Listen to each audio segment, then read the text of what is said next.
But first, the Uluru Statement from the Heart that's constantly referenced to justify the creation of an Indigenous voice to the Parliament is normally thought to be just one page. At least that's what most Australians think it is, in part because that's what the Prime Minister has repeatedly told them. The Uluru Statement from the Heart, I'd encourage people to read. It'll take you about 2 minutes. You can fit it on one A4 page. That's the request. And to read the words that are there in the referendum going forward that are very clear as well. Here he is again on the one-pager. The Uluru Statement from the Heart does speak to our hearts. A short document, long in the making. It is a masterclass in spare eloquence. I keep a copy of it on the wall of my office in Parliament House, and there isn't a day that I don't look up to it. Sometimes I focus on a couple of lines, but often I read it right through. If you haven't, I do recommend that you do.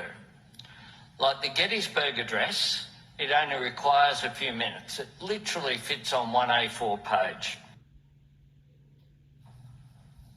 And again, the beautiful statement, frankly, that can be fitted on one A4 page, and I'd encourage your listeners to have a read of that. Only that's not true. It's a lie. The Uluru Statement from the Heart is not a one-page document. It's actually 26 pages in all. And we only know that because the government's been forced to release the full document under Freedom of Information, FOI. And it's the whole 26 pages of the Uluru Statement from the Heart that every Australian should read, not the PM's sanitised one-pager, before they cast their vote in the upcoming referendum. And here's why. Because the whole tenor of the full Statement from the Heart and of the 13 meetings leading up to it is revealed in these official documents, again available under FOI only, is of anger, grievance, separatism, the need to undo as far as possible the last 240 years of Australian history. And it's this complete statement, all 26 pages, that the Prime Minister has declared time and time again that his government is committed to implementing in full. And on behalf of the Australian Labor Party, I commit to the Uluru Statement from the Heart in full. And I recommit on behalf of the government that I proudly lead to the implementation of the Uluru Statement from the Heart in full.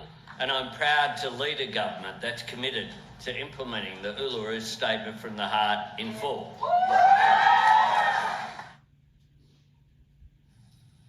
Dozens and dozens of times he's made that commitment. And what's more, we also know this week that implementing the Uluru Statement, Voice, Truth, Treaty in full will form part of Labor's official party platform coming out of the National Conference in a couple of weeks' time.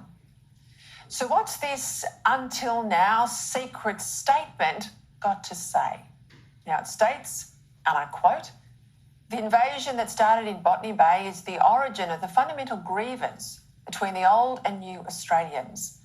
This is the time, it says, of the frontier wars, when massacres, disease and poison decimated First Nations, even as they fought a guerrilla war of resistance. The Tasmanian genocide and the Black War, waged by the colonists, reveals the truth about this evil time. By making agreements at the highest level, the negotiation process with the Australian government allows First Nations to express our sovereignty." Now, agreements at the highest level, a negotiation process, it says, with the Australian government on a treaty. Now, that's directly at odds, isn't it, with what the Prime Minister said on ABC Radio this week. If the voice passes, will you move to trying to negotiate a treaty or treaties? No, Patricia, because that's occurring with the states are occurring. So you're saying the Commonwealth will never have a role with treaties? Right now. No, Patricia, what I'm saying is that what the No campaign want to do is to focus on everything that's not happening and nothing that is. Now, that's not right, is it? Because the Uluru Statement, he says he'll implement it in full. Well, it demands treaties with the Australian government, his government, and he knows it. Here is Anthony Albanese, his opposition leader, admitting this very fact. And truth must be followed by a Makarrata Commission. Makarrata is about conflict resolution, justice and crucially self-determination. It's a path to national treaty that acknowledges the pre-existing rights of people in a land where sovereignty was never ceded. That acknowledges that we are on what is Aboriginal land, always was, always will be. And contrary to the PM's current poll-panicked claim that the Voice is not about treaties, these official documents confirm that treaties indeed are the whole point of the Uluru Statement. The full Uluru Statement document, hidden from voters until now, says in black and white that, quote, Makarrata is another word for treaty or agreement making, and it is the culmination of our agenda.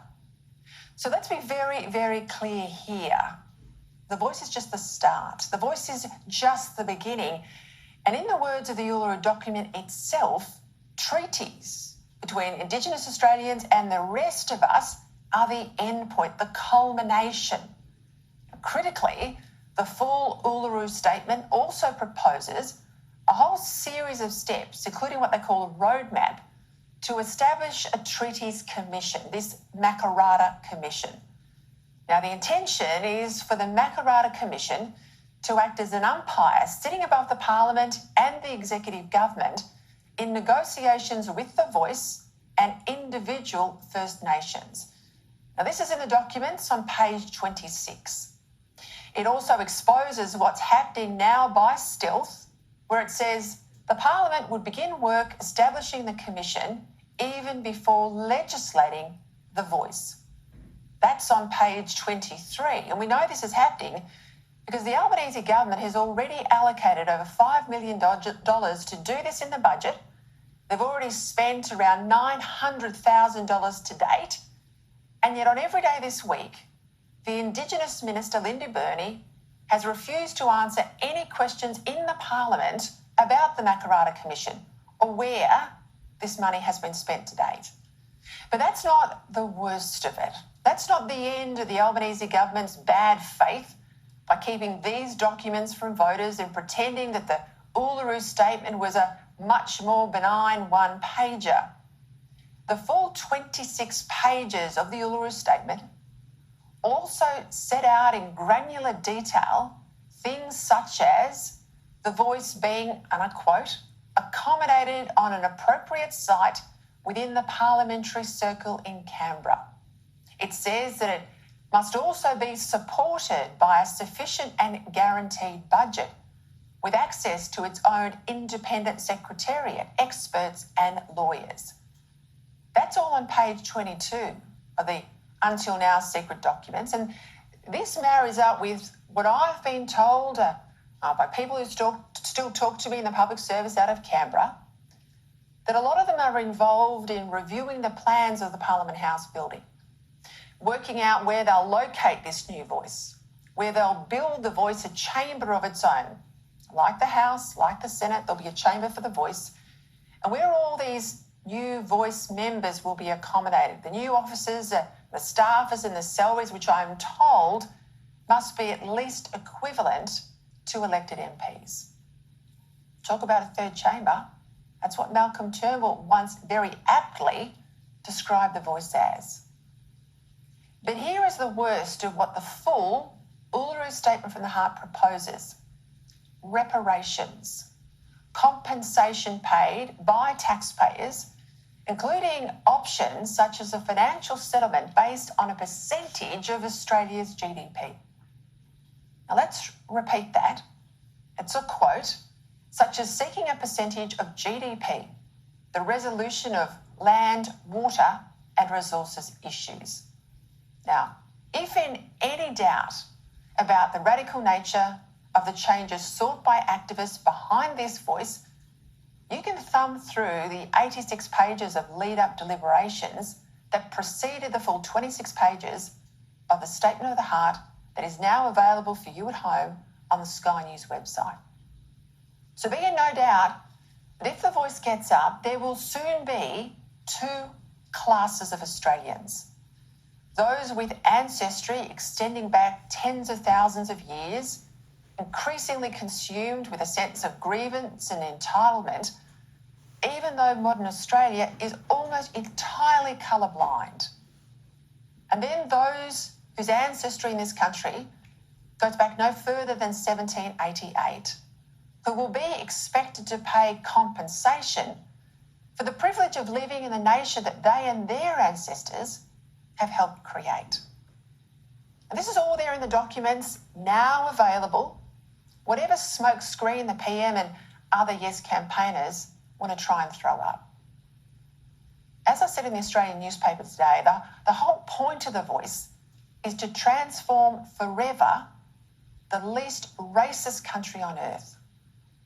Please read the full 26-page Uluru Statement, now on the Sky News website, the full statement and all those other documents, if you like, that those pushing for the voice hoped you would never, ever see.